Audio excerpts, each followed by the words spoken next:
The morning sun cast long shadows across Maplewood Drive as Tom Henderson adjusted his postal bag and stepped out of his delivery truck. 23 years of walking these same suburban streets had given him an intimate knowledge of every house, every family, and every routine. He knew Mrs. Patterson always left her porch light on for evening deliveries, that the Johnsons, German Shepherd, would bark twice, then wag his tail, and that the elderly Mr. Chen always waited by his window around 10:30, grateful for any human contact in his day. But on this Tuesday, in late October, something felt different. Tom couldn't quite place it. Maybe it was the unusual silence that seemed to blanket the neighborhood, or perhaps the way the autumn leaves rustled with an almost urgent whisper in the crisp morning air. As he sorted through his delivery bag, his weathered hands moved with practiced efficiency, organizing packages and letters by address. His route was sacred to him. It wasn't just about delivering mail. It was about connecting people, being a small but vital thread in the fabric of this community. Tom had always prided himself on being observant. In his line of work, you notice things. When someone stopped picking up their mail, when new faces appeared at familiar addresses, when the rhythm of a household changed. These details mattered because they often told stories of life's transitions, new babies, job losses, illnesses, or simply the natural ebb and flow of human existence. Today, however, his intuition was telling him to pay even closer attention than usual. Before we continue, tell us where you're listening from today in the comments below. If you enjoy stories with unexpected twists and moments of justice, please consider subscribing. As he approached the first house on Maplewood Drive, Tom noticed a package that seemed oddly out of place. It was addressed to 1247 Elm Street, a house that was 3 blocks away from his current location, and definitely not on today's delivery route for this section. The package itself was unremarkable. A standard brown cardboard box, medium-sized, with neat handwriting on the shipping label. But what caught his attention wasn't the package itself. It was the small, folded piece of paper taped to the top with clear packing tape. The note was barely visible, written in pencil on what appeared to be torn notebook paper. Tom squinted, his reading glasses sliding down his nose as he tried to make out the faint writing. The words were cramped and hurried, as if someone had written them in desperation or fear. What he could decipher made his stomach tighten with an inexplicable sense of urgency. Please help. Not safe. Check basement. Time running out. Tom's heart began to race as he stared at the cryptic message. His first instinct was to dismiss it as some kind of prank, maybe teenagers playing a joke, or perhaps someone's creative attempt at a scavenger hunt. But something about the handwriting, the way the letters seemed to tremble across the paper, suggested genuine distress. The pencil marks were pressed deep into the paper, as if written with shaking hands, and there were what appeared to be small water stains, tears perhaps, that had caused some of the letters to smudge slightly. He looked around the quiet street, suddenly hyper-aware of every sound. The distant hum of morning traffic, a dog barking several blocks away, the gentle rustling of leaves overhead. The normalcy of the scene felt almost surreal against the potential gravity of what he held in his hands. Tom realized that this moment would define not just his day, but possibly someone's life. Every instinct he'd developed over more than 2 decades of service was screaming at him that this wasn't a joke. This was a cry for help. The address on the package, 1247 Elm Street, flashed through his mental map of the neighborhood. He knew that house well. A modest 2-story colonial painted pale yellow with white trim, owned by the Hendersons for the past 8 years. No relation to Tom, despite sharing the same last name, they were a quiet family. David Henderson worked as an accountant downtown. His wife Sarah was a part-time librarian, and they had 2 children, Emma and Michael, aged 12 and 9 respectively. Tom's mind raced through his recent interactions with the Henderson family. Had he noticed anything unusual lately? Any changes in their routine? Any signs of distress? He remembered delivering their mail just last week. Sarah had answered the door to sign for a registered letter, and she'd seemed normal, pleasant as always, asking about his wife Betty's recovery from her knee surgery. Nothing had seemed amiss, but now, staring at this desperate note, Tom wondered if he'd missed something crucial. The weight of responsibility settled heavily on his shoulders. Protocol dictated that he should contact his supervisor, perhaps involve the police if he truly believed someone was in danger. But time, according to the note, was running out. How much time did he have? Hours? Minutes? The urgency in those scrawled words suggested that every moment of delay could be critical. Tom Henderson, postal worker and community guardian, stood at a crossroads between following procedure and following his conscience. Tom's hands trembled slightly as he carefully removed the note from the package, being mindful not to damage what might be crucial evidence. The adhesive came away cleanly, leaving no residue on the brown cardboard. He held the small piece of paper up to the morning light, studying every detail with the intensity of a detective examining a crime scene. The handwriting was definitely that of a child. The letters were formed with the careful precision of someone still learning proper penmanship, but the message itself carried a weight far beyond any child's typical concerns. Please help. Not safe. Check basement. Time running out. Tom read the words aloud in a whisper, as if speaking them might somehow provide clarity or reveal hidden meaning. The more he stared at the message, the more convinced he became that this wasn't a prank. Children might play jokes, but they rarely wrote with such desperate urgency. And the physical evidence, the deep pencil impressions, the water stains, the way the paper itself seemed to carry an aura of fear, all pointed to genuine distress. Tom knew he had to act, but he also knew he had to be smart about it. Charging into a potentially dangerous situation without backup could make things worse, not better. He pulled out his cell phone and quickly dialed his supervisor's direct line, his fingers moving with practiced efficiency, despite his growing anxiety. The phone rang twice before Jim Morrison's gruff voice answered. Morrison here. Jim, it's Tom Henderson on Route 47. I need to report something unusual. I've found what appears to be a distress message attached to a package, and I think we might have an emergency situation. Tom kept his voice steady and professional, even as his heart pounded against his ribcage. Slow down, Tom.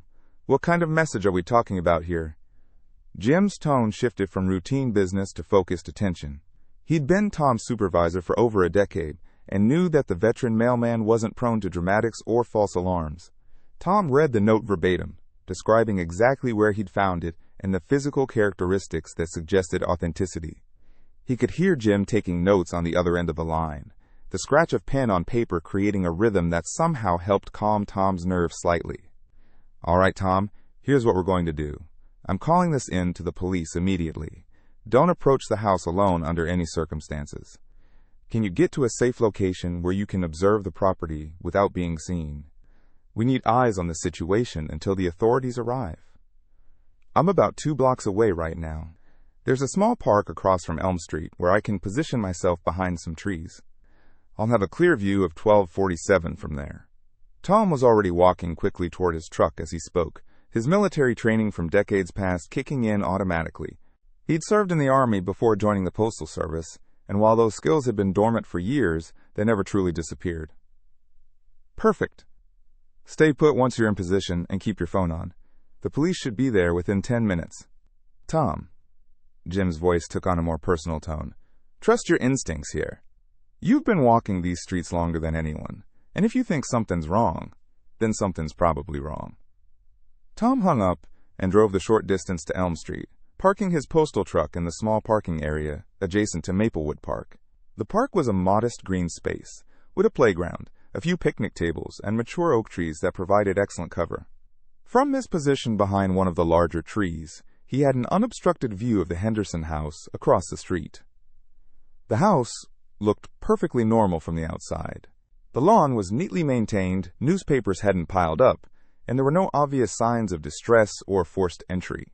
A dark blue sedan sat in the driveway, David Henderson's car, Tom recognized, and the front curtains were drawn, which wasn't unusual for this time of morning. But as Tom watched, he began to notice subtler details that might have escaped casual observation. The children should have left for school by now, but he hadn't seen any movement around the house. Emma and Michael Henderson were good kids who walked to Maplewood Elementary every morning at exactly 8:15, usually chatting and laughing as they made their way down the sidewalk. Today, at nearly 9 o'clock, there had been no sign of them. Additionally, the family's trash cans, which should have been brought back from the curb yesterday evening after pickup, remained at the street.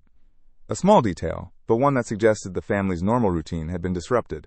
Tom's phone buzzed with a text from Jim. Police en route. ETA, 5 minutes. Stay hidden and observe. As he waited, Tom found himself thinking about the note again. A child had written it. But which child? Emma was 12, certainly old enough to understand danger and craft such a message. Michael, at 9, was also capable of writing, though his penmanship was typically less refined. The handwriting on the note suggested someone trying very hard to write neatly despite being in distress. Perhaps an older child helping a younger sibling, or maybe Emma herself, fighting through fear to create this desperate plea for help. The sound of sirens in the distance snapped Tom from his thoughts. 2 police cruisers rounded the corner onto Elm Street, their lights flashing, but sirens now silent as they approached the Henderson house. Tom watched as 4 officers emerged from the vehicles, 2 positioning themselves at the front of the house while the other 2 moved to cover the rear. The operation was swift and professional, a coordinated response that suggested they took the potential threat seriously. Tom's phone rang, and he answered immediately. It was Detective Sarah Collins, whom he'd worked with before on a few minor incidents in the neighborhood. Tom, I need you to walk me through exactly how you found that note, and what you've observed since then. Don't leave out any details, no matter how small they might seem. As Tom recounted the morning's events, he watched the officers approach the front door of 1247 Elm Street. One officer positioned himself to the side of the door, while his partner knocked firmly and announced their presence. The house remained silent, no movement visible through the windows, no response to the officers' calls. Tom felt a chill run down his spine as the reality of the situation began to crystallize. This wasn't a false alarm or a misunderstanding. Something was genuinely wrong in the Henderson house, and time was indeed running out. Detective Collins maintained her calm, professional demeanor as she continued gathering information from Tom, but he could hear the subtle tension in her voice that indicated she was taking this situation very seriously. Through his earpiece, Tom could also hear radio chatter as additional units were dispatched to the scene, including a K-9 unit and what sounded like a crisis negotiation team. The response was escalating quickly, which both reassured and alarmed him. Tom, I need you to think carefully about the Henderson family's recent behavior. Any changes in routine? Any visitors you might have noticed? Anything at all that seemed out of the ordinary in the past few weeks? Detective Collins's questions were methodical, designed to build a comprehensive picture of the situation. Tom closed his eyes, mentally reviewing his interactions with the Henderson family over the past month. Detective, now that I think about it, there was something. About 2 weeks ago, I noticed a van parked in their driveway that I'd never seen before. White panel van, no windows on the sides, looked like a contractor's vehicle, but with no company markings. I remember thinking it was unusual because the Hendersons typically handle home repairs themselves. David's pretty handy with basic maintenance. Can you describe the van in more detail? Fairly new, maybe a Ford or Chevrolet, definitely within the last few years. What struck me as odd was that it was there for 3 consecutive days, always parked in the same spot. But I never saw anyone working on the house or carrying tools. And Sarah Henderson seemed different during that time. More nervous, less talkative when I delivered their mail. I chalked it up to maybe having contractors in the house, making her uncomfortable. But looking back, Tom trailed off as he watched the police officers at the Henderson house receive some kind of communication through their radios. Their body language shifted immediately, becoming more tense and alert. One officer moved to a new position while another began speaking into his radio with what appeared to be some urgency. Detective, something's happening at the house. The officers just changed positions, and they look like they received important information. Hold on, Tom. Detective Collins's voice became muffled as she spoke with someone else. When she returned, her tone was more urgent. Tom, we need you to stay exactly where you are and keep your head down. We just received intelligence that suggests this might be a hostage situation. There's been no response from inside the house, but we have thermal imaging indicating multiple people in the basement area. Tom's blood ran cold. The basement. That's exactly what the note had mentioned. Check basement. A child had somehow managed to get a message to the outside world, specifically directing attention to the basement of their own home. The implications were terrifying. Were the Henderson children being held against their will in their own basement? And if so, by whom? The sound of additional vehicles arriving drew Tom's attention. An unmarked sedan pulled up behind the police cruisers, followed by what looked like a SWAT van. The situation was escalating rapidly from a welfare check to what appeared to be a major law enforcement operation. Tom watched as personnel and tactical gear began setting up a command post across the street from his position, their movements efficient and practiced. Detective Collins, I can see SWAT arriving. What do you need me to do? Just keep observing and stay safe. You might be the key to understanding what's happening in there. The note you found could be our only direct communication from the victims, so anything else you remember about recent activities in that neighborhood could be crucial. Tom forced himself to think methodically, pushing past his anxiety to focus on facts. The white van had been there for 3 days, about 2 weeks ago. During that time, he'd noticed Sarah Henderson seemed nervous, but he hadn't seen David during those deliveries. Unusual, since David often worked from home on Fridays and would typically wave from his home office window. The children had seemed normal, though he realized now that he'd only seen them from a distance during that period. "Detective, I just remembered something else. During those 3 days when the van was there, I never saw David Henderson. That's unusual because he works from home at least 1 day a week and usually acknowledges me when I deliver mail. Also, I don't recall seeing the children playing outside during that time, which was strange for a weekend in good weather." "That's valuable information, Tom. We're working with the assumption that this family has been under duress for an extended period. The note suggests the children found a way to get a message out, probably by attaching it to outgoing mail or packages. As if summoned by their conversation, Tom suddenly remembered the package itself. In all the excitement about the note, he'd almost forgotten about the actual package that had been carrying the message. Detective, the package the note was attached to, it was addressed to 1247 Elm Street, the Henderson house, but it was in my delivery bag for a completely different section of my route. Someone deliberately placed it where I would find it, knowing that I'd notice it was mislabeled. That's brilliant thinking by whoever sent that message. They knew you'd spot the error and investigate." Detective Collins paused, and Tom could hear muffled conversations in the background. "Tom, we need to know. Did you open the package or disturb it in any way besides removing the note?" "No, I only removed the note. The package is still sealed in my truck." "Good. Don't touch it further. We're sending someone to collect it as evidence, but it's possible there might be additional messages or information inside that could help us understand the full scope of what's happening." Tom watched as the SWAT team finished their setup and began what appeared to be final preparations for entry into the house. The sight filled him with both hope and dread. Hope that the Henderson family would soon be rescued from whatever ordeal they were enduring, but dread about what the officers might find inside that basement. The urgency in the child's note, time running out, suggested that whatever was happening had reached a critical phase. The afternoon sun was beginning to cast different shadows across the street, and Tom realized that what had started as a routine morning delivery had transformed into one of the most significant moments of his career. A child's desperate plea for help had set in motion a complex rescue operation, and Tom couldn't shake the feeling that his quick recognition of the note's importance might be the difference between life and death for the Henderson family. His phone buzzed with another text from Detective Collins. "Preparing to make entry. Stay hidden and stay alert. We may need you to provide additional information quickly if the situation develops." Tom took a deep breath, steadied himself against the oak tree that provided his concealment, and prepared to witness whatever was about to unfold at 1247 Elm Street. The tension in the air was palpable as Tom watched the SWAT team move into their final positions around the Henderson house. Every movement was deliberate and coordinated, a carefully choreographed operation designed to minimize risk while maximizing the chances of a successful rescue. Tom had seen police operations on television and in movies, but witnessing one unfold in real life, in a neighborhood he knew as well as his own backyard, carried an entirely different weight of reality. Through his earpiece, Detective Collins provided a quiet running commentary that helped Tom understand what he was observing.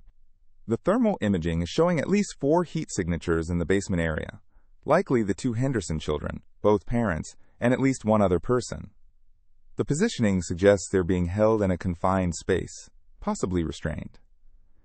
Tom's heart ached as he imagined Emma and Michael Henderson, children he'd watched grow up through years of mail delivery, trapped in their own basement and afraid for their lives. The image of whichever child had managed to write that note, hands probably shaking, fighting back tears while trying to craft a message that might save their family, would be burned into his memory forever.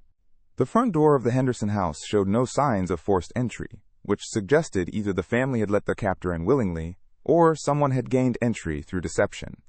Tom thought again about the white van from 2 weeks ago and began to construct a possible timeline in his mind. Perhaps the initial visit had been legitimate, a contractor or service person who had gained the family's trust. But something had gone wrong, or perhaps the entire interaction had been a setup from the beginning. Movement in the house.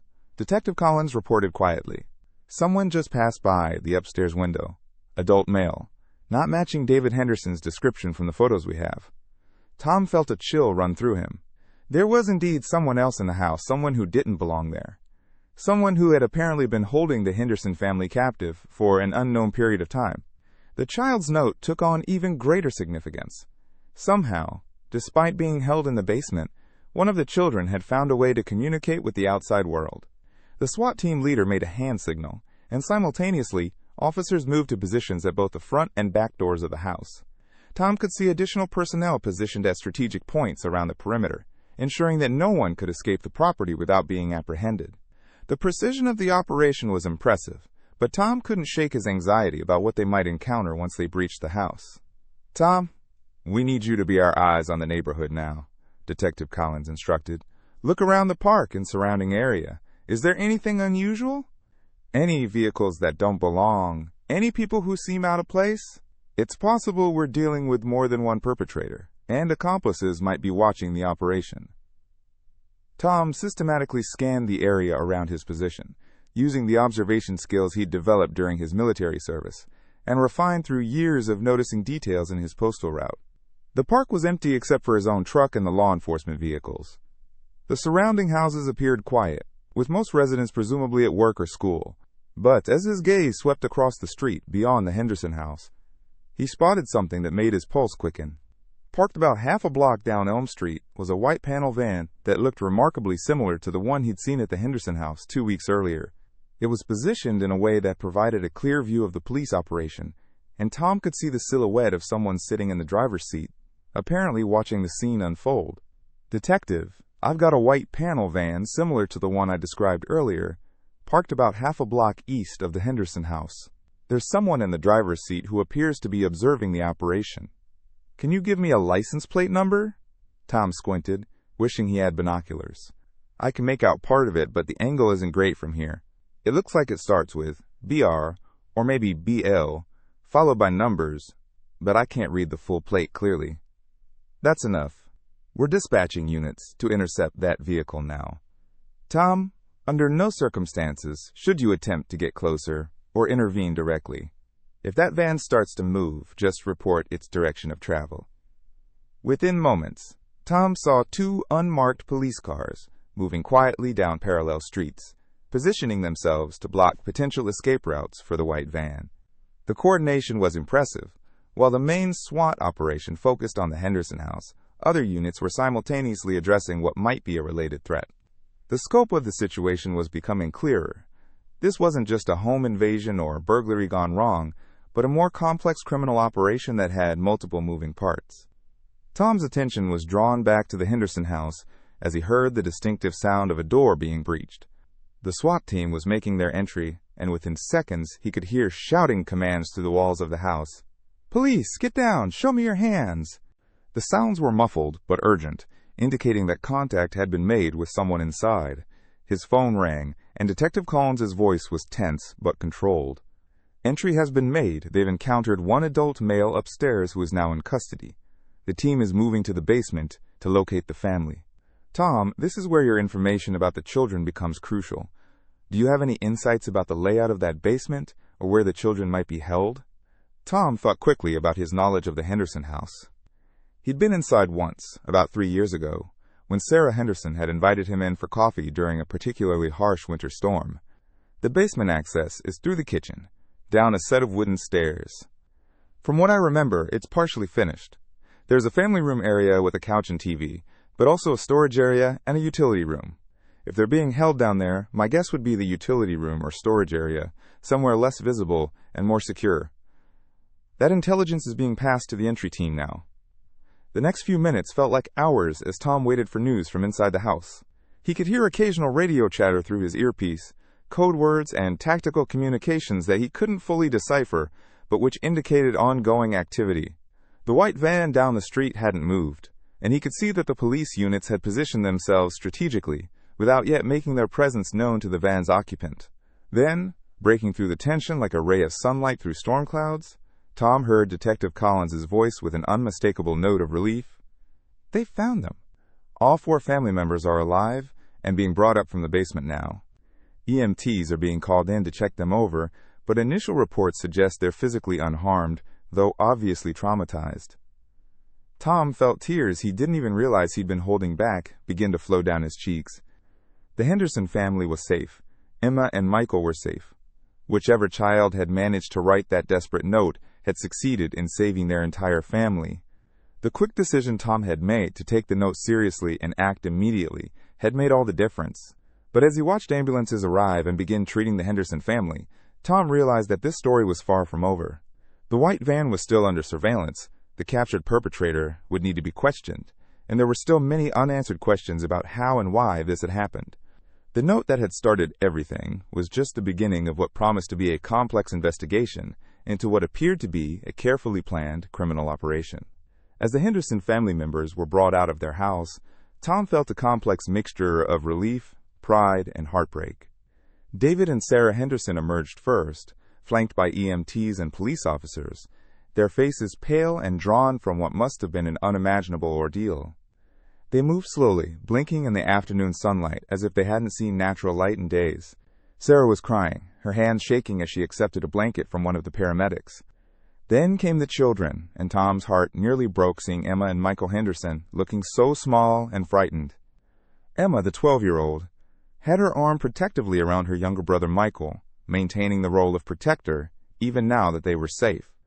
Both children appeared physically unharmed but emotionally shattered, their eyes carrying the weight of experiences no child should ever endure. "Tom, can you see the family from your position?" Detective Collins asked through the earpiece. "We're going to need you to stay put for a while longer while we process the scene, but I wanted you to know that your quick action literally saved their lives." "I can see them," Tom replied, his voice thick with emotion. "They look scared but alive."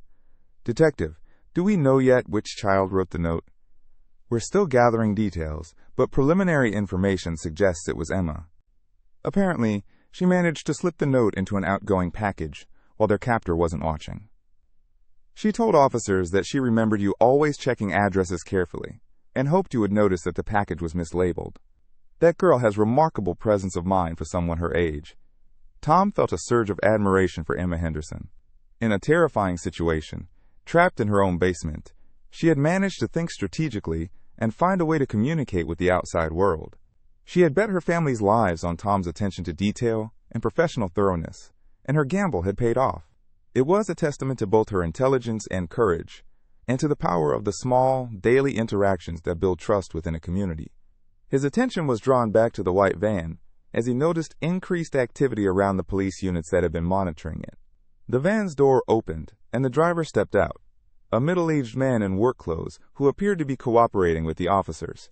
Even from his distant vantage point, Tom could see that the man's body language suggested surprise rather than resistance, which made Tom wonder if this person might be an innocent bystander rather than an accomplice. "Detective, the occupant of the white van is out of the vehicle and talking with officers. He doesn't appear to be resisting." "We're getting reports on that now. Initial indications are that he might be a legitimate contractor who happened to be in the area. We're verifying his story, but his presence might just be coincidental. We sometimes see this in high-profile incidents. People stop to watch police activity out of curiosity." Tom felt slightly disappointed that the van might not be connected to the crime, but he was also relieved that the situation appeared to be contained with only one perpetrator. As he continued watching the scene unfold, he saw Detective Collins herself arrive on the scene, easily identifiable by her professional demeanor and the way other officers deferred to her presence. Through his earpiece, he could hear her coordinating the various aspects of the investigation, ensuring the Henderson family received proper medical attention, securing the crime scene for evidence collection, and arranging for victim services to help the family begin processing their trauma. The thoroughness of the response impressed Tom and reinforced his confidence that everything possible was being done to support the Henderson family and build a strong case against their captor. "Tom, we're going to need you to come down to the station later this afternoon to provide a formal statement." Detective Collins informed him, "Your testimony about the note, the package, and your observations about the family's behavior over the past few weeks will be crucial for the prosecution. You'll also need to turn over the package itself as evidence." "Of course, Detective. Whatever you need, can you tell me anything about the person who was holding them? Do we know why this happened?" There was a pause before Detective Collins responded, and Tom could hear her moving away from other people before she continued. "This is preliminary, and it needs to stay confidential for now, but it appears to have been financially motivated." The perpetrator apparently believed David Henderson had access to significant funds through his accounting work. The family was being held while he was pressured to transfer money from client accounts. David had been refusing to cooperate, which is probably why the situation was becoming more desperate, hence Emma's note saying, "Time running out." Tom felt sick to his stomach thinking about the psychological torture the Henderson family had endured. David Henderson, faced with the impossible choice between protecting his professional ethics and his family's safety, Sarah watching her husband struggle with an unthinkable decision, and the children witnessing their parents' anguish while being powerless to help. The courage it must have taken for Emma to write that note, knowing that discovery might result in severe punishment for her entire family, was almost incomprehensible. "The good news," Detective Collins continued, "is that David never compromised any client accounts. His refusal to cooperate, while putting his family at greater risk in the short term, means that no one else was victimized financially. And thanks to Emma's resourcefulness and your quick action, we were able to resolve this before anyone was physically harmed." Tom watched as the Henderson family was loaded into ambulances for transport to the hospital for thorough medical evaluations. Even though they appeared physically unharmed, the psychological trauma would require professional attention, and there might be medical issues that weren't immediately apparent. Emma caught sight of Tom's postal truck across the street and said something to one of the EMTs, who nodded and walked over toward Tom's position. "Are you Tom Henderson, the mail carrier?" the EMT asked as he approached Tom's location behind the oak tree. "Yes, that's me. Emma Henderson asked me to give you a message. She wanted to thank you for paying attention to her note and for acting so quickly to help her family. She said she knew she could count on you because you always take such good care of everyone on your route." Tom felt tears welling up in his eyes again. Even after enduring such trauma, Emma Henderson's first thought upon being rescued was to express gratitude to the person who had helped save her family. It was a level of maturity and grace that many adults never achieve, and it reinforced Tom's belief in the fundamental goodness of the community he served. As the ambulances pulled away, carrying the Henderson family toward medical care and the beginning of their recovery process, Tom realized that this experience had changed him profoundly. What had started as a routine morning delivery had become a stark reminder of how interconnected our lives are, how small acts of attention and caring can have enormous consequences, and how sometimes the most ordinary people find themselves in positions to make extraordinary differences. The investigation would continue, the legal proceedings would unfold, and the Henderson family would begin the long process of healing from their ordeal. But for Tom, the essential story was already complete. A child's desperate message had been received, understood, and acted upon by someone who cared enough to recognize its importance and respond appropriately. In a world that often seems indifferent to individual suffering, this was a profound reminder that paying attention to each other, really paying attention, can literally save lives. 3 hours later, Tom found himself sitting in Detective Collins's office at the Maplewood police station, recounting every detail of the morning's events for the official record. The station was bustling with activity related to the Henderson case, and Tom could see officers and detectives moving purposefully through the hallways, gathering evidence, conducting interviews, and coordinating with various agencies involved in the investigation. Detective Collins was thorough in her questioning, asking Tom to describe not just the events of that morning, but also his observations of the Henderson family over the past several weeks. Every detail mattered: the white van, Sarah's nervous behavior, David's absence during that period, the children's reduced outdoor activity. What had seemed like minor variations in routine at the time now revealed themselves as pieces of a larger puzzle that painted a picture of a family under duress. "Tom, I want you to understand how significant your role was in this rescue," Detective Collins said as she reviewed her notes. "The perpetrator, Marcus Webb, has confessed to the kidnapping and extortion plot. According to his statement, he had been planning to escalate his demands today if David Henderson continued to refuse cooperation. Emma's note, and your quick response to it, literally prevented a tragedy." The weight of this information settled heavily on Tom's shoulders. A family he'd watched grow and thrive over years of mail delivery had been living a nightmare, and only chance, or perhaps providence, had put their desperate plea for help directly into his hands at exactly the right moment. "What will happen to Webb now?" Tom asked. He's being charged with kidnapping, extortion, unlawful imprisonment, and several other felonies.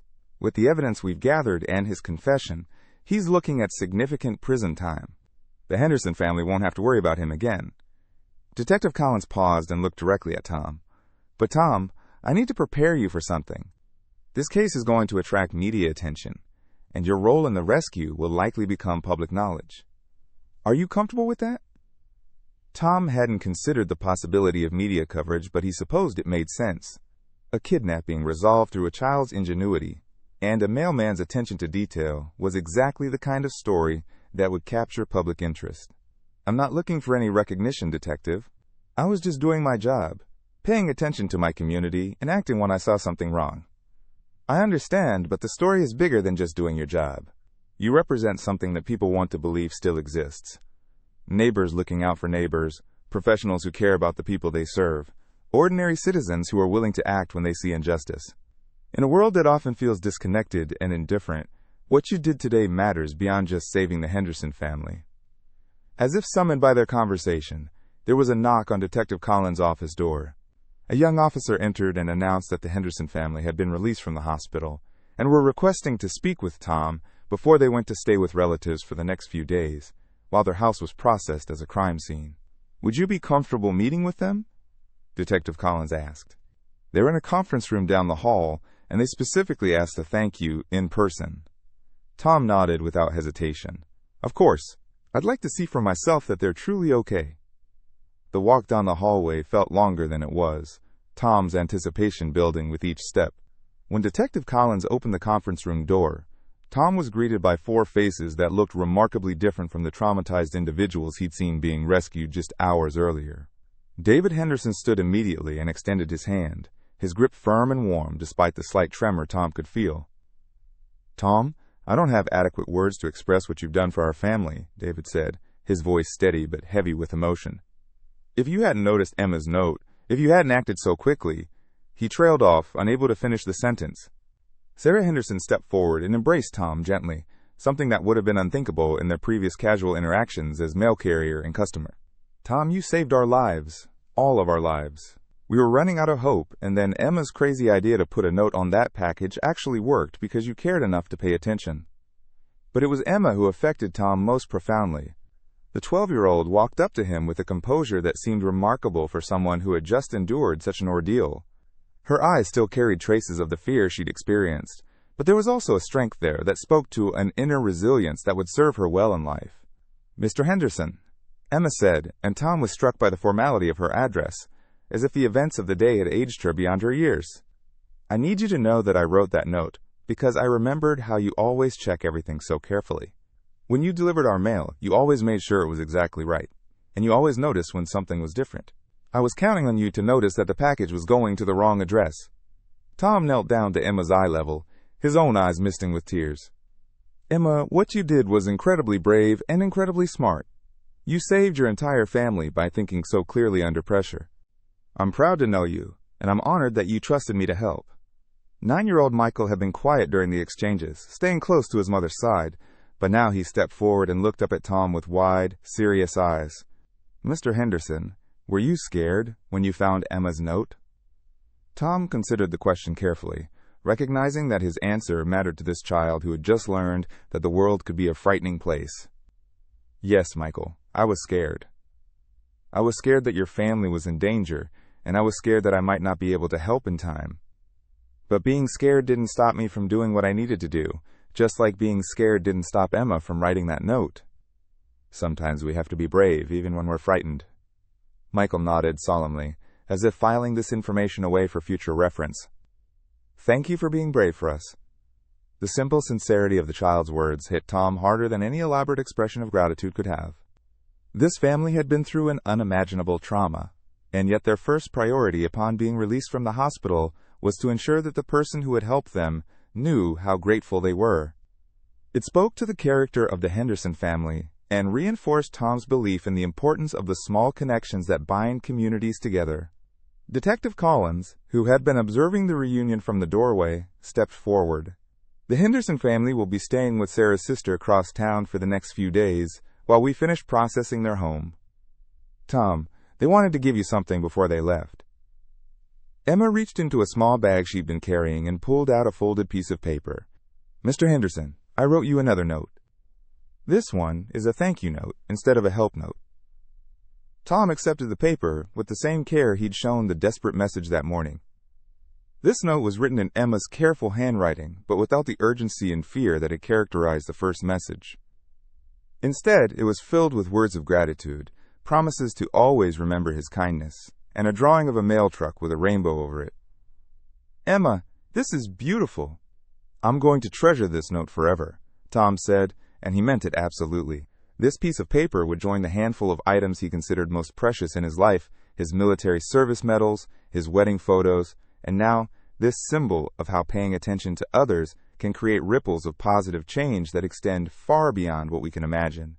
As the Henderson family prepared to leave with Detective Collins to be reunited with their extended family, Tom reflected on how dramatically his understanding of his job had evolved over the course of a single day. He'd always known that being a mail carrier meant more than just delivering packages and letters. It meant being part of the fabric of a community, being someone people could rely on, being observant enough to notice when something was wrong. But today had shown him that sometimes those observations and that reliability could mean the difference between life and death. Emma Henderson had counted on him to be the person she believed him to be, careful, attentive, and willing to act when action was needed. The fact that he hadn't disappointed her trust was something that would stay with him for the rest of his life. The next few days passed in a blur of media attention and community response that Tom found both overwhelming and heartening. The story of Emma's clever note and Tom's quick action had indeed captured national attention, just as Detective Collins had predicted. Local news stations ran the story first, followed by national outlets, and soon Tom found himself fielding calls from reporters, producers, and even publishers interested in turning the incident into a book or movie. But what touched Tom most deeply was the response from his own community. Neighbors who had barely spoken to him beyond casual greetings stopped by his house to express their gratitude for what he'd done. Parents of children on his route made a point of introducing themselves and thanking him for the extra care he took in looking out for their families. It was as if the Henderson incident had made visible something that had always been there, the web of mutual care and attention that connected the community members to each other.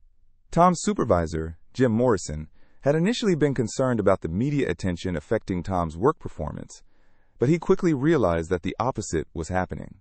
The story had cast a positive light on the Postal Service and reinforced the public's appreciation for the dedicated professionals who serve their communities every day. Jim found himself fielding calls from other postal facilities across the country, wanting to know more about Tom's exemplary service and attention to detail.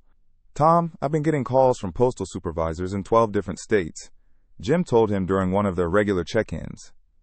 They all want to know how we train our carriers to be so observant and community-minded. I've been telling them that you can't train someone to care about people. Either they do or they don't.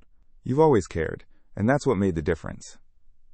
On Thursday morning, 3 days after the rescue, Tom was surprised to find a small crowd gathered near his postal truck as he prepared to begin his route. Word had spread through the neighborhood that Tom would be returning to his normal schedule, and dozens of residents had come out to welcome him back and express their appreciation. There were handmade signs, children's drawings, and even a banner that read, "Thank you, Tom Henderson, our community hero." Mrs. Patterson, the elderly woman who always left her porch light on for evening deliveries, approached Tom with tears in her eyes. "Tom, dear, I want you to know that what you did for the Henderson family made all of us feel safer. Knowing that you're out here, paying attention, and caring about all of us, it means more than you could ever know." Similar sentiments were echoed by neighbor after neighbor as Tom tried to begin his route. The Johnsons, German Shepherd, Bruno, seemed to sense the celebratory mood and was particularly enthusiastic in his greeting, tail wagging so hard his entire body moved with emotion. Even Mr. Chen, usually content to wave from his window, had come outside to personally shake Tom's hand and share his gratitude. But the moment that affected Tom most profoundly came when he reached the Henderson house. Yellow crime scene tapes still marked the property as an active investigation site, but someone had placed a handmade sign in the front yard. "Thank you to our mail carrier, Tom Henderson, and to everyone who helped bring our family home safely, the Henderson family." Standing in front of the house where Emma and Michael had been held captive just days earlier, Tom was struck by the resilience of the human spirit and the power of community support. The physical location remained the same, but its meaning had been transformed from a place of terror into a symbol of how ordinary people could accomplish extraordinary things when they paid attention to each other and were willing to act on behalf of their neighbors.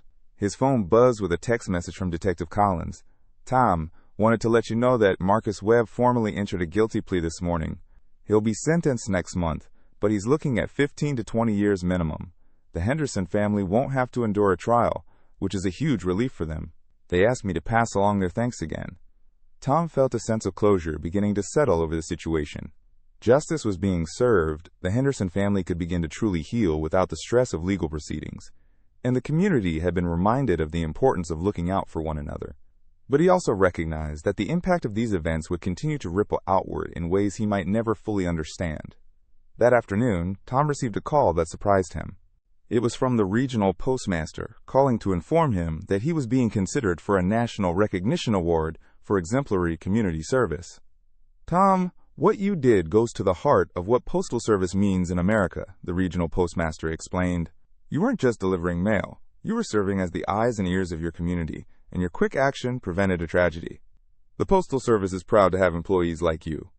Tom was honored by the recognition, but he found himself thinking more about Emma Henderson and her remarkable courage in writing that note. She was the real hero of this story. A 12-year-old girl who had thought clearly under unimaginable pressure and found a way to save her family. The fact that her plan had worked was a testament not just to her intelligence and bravery, but to the power of the small, daily interactions that build trust between community members. As his shift ended and Tom headed home to his wife Betty, he reflected on how profoundly the events of the past few days had changed his understanding of his role in the community. He'd always taken pride in his work, always tried to be thorough and reliable, but now he understood that these qualities weren't just professional virtues, they were essential elements of the social fabric that held communities together. The note Emma had written, both the desperate plea for help and the thank you message, would remain with Tom for the rest of his life. They represented the best of human nature: courage in the face of danger, gratitude in the aftermath of rescue, and the fundamental belief that we are all responsible for taking care of each other. In a world that often seemed divided and disconnected, the Henderson family's ordeal and rescue had demonstrated that the bonds between neighbors, between community members, between people who simply care about each other's well-being, remain strong and vital. 1 month later, Tom stood in the auditorium of Maplewood Elementary School, watching Emma Henderson receive a citizenship award from the mayor for her bravery and quick thinking during her family's ordeal. The entire community had turned out for the ceremony, and Tom felt an enormous sense of pride as he watched the young girl who had shown such remarkable courage under pressure being recognized for her heroism. Emma's recovery had been remarkable. With the help of family counseling and the support of her community, she had not only processed her trauma, but had become an advocate for community awareness and preparedness. Her teacher had told Tom that Emma had given a presentation to her class about the importance of having emergency plans and staying calm during crises. The experience that could have broken her spirit had instead revealed a strength and resilience that would serve her well throughout her life. The Henderson family had returned to their home on Elm Street just 2 weeks earlier, after the police investigation concluded, and the house had been thoroughly cleaned and restored. The first delivery Tom made to their house after their return had been emotional for everyone involved. Sarah Henderson had invited him in for coffee, and they had spent an hour talking about how the events had changed all of their perspectives on community, safety, and the importance of the everyday connections that bind neighbors together. David Henderson had returned to his accounting practice, but with a renewed appreciation for the relationships he'd built with his clients and colleagues. The trauma of being forced to choose between his professional ethics and his family's safety had reinforced his commitment to integrity, but it had also shown him how much his personal relationships mattered when facing a crisis. Michael Henderson, now 10 years old, had become one of Tom's most enthusiastic supporters on the mail route. Every morning, when Tom delivered mail to Elm Street, Michael would be waiting by the window, ready to wave and often running outside to help carry packages to the door. The boy's trust and affection were precious gifts that reminded Tom daily of the positive impact that caring adults could have on children's lives. But it was Emma who continued to amaze everyone who knew her. At the citizenship ceremony, she spoke with a composure and wisdom that seemed far beyond her 12 years, thanking not just Tom, but the entire community for their support during her family's recovery. She talked about the importance of paying attention to one another, of being willing to ask for help when needed, and of having the courage to act when someone else needed assistance. Mr. Henderson taught me that ordinary people can do extraordinary things when they care enough to pay attention, Emma said during her acceptance speech. But I learned that sometimes the most important thing is just being brave enough to ask for help, even when you're scared. And when someone asks for help, we all have a responsibility to listen and to act. After the ceremony, Tom was approached by a representative from the National Postal Service, who informed him that his story had inspired a new training initiative focused on community awareness and emergency response for postal workers nationwide. Tom, your experience has shown us that mail carriers are uniquely positioned to serve as early warning systems for community problems. We're developing training programs to help carriers recognize signs of domestic violence, elder abuse, and other situations where quick action could save lives. Tom was gratified to know that the lessons learned from Emma's note might help protect other families and other communities across the country. The idea that postal workers everywhere might become more attuned to the subtle signs that something was wrong in their communities felt like the perfect extension of what had happened in Maplewood. As the months passed, Tom found that his perspective on his daily work had permanently changed. He still delivered mail with the same careful attention to detail that had always characterized his service, but now he was even more attuned to the rhythms and patterns of the families on his route. He noticed when elderly residents missed picking up their mail for several days. He paid attention when children's behavior seemed different. He was aware of unusual vehicles, changes in household routines, and any other indicators that might suggest someone needed help. The Henderson incident had taught him that being a mail carrier wasn't just about delivering packages and letters. It was about being a guardian of community well-being, someone whose daily presence and attention could serve as a safety net for vulnerable people.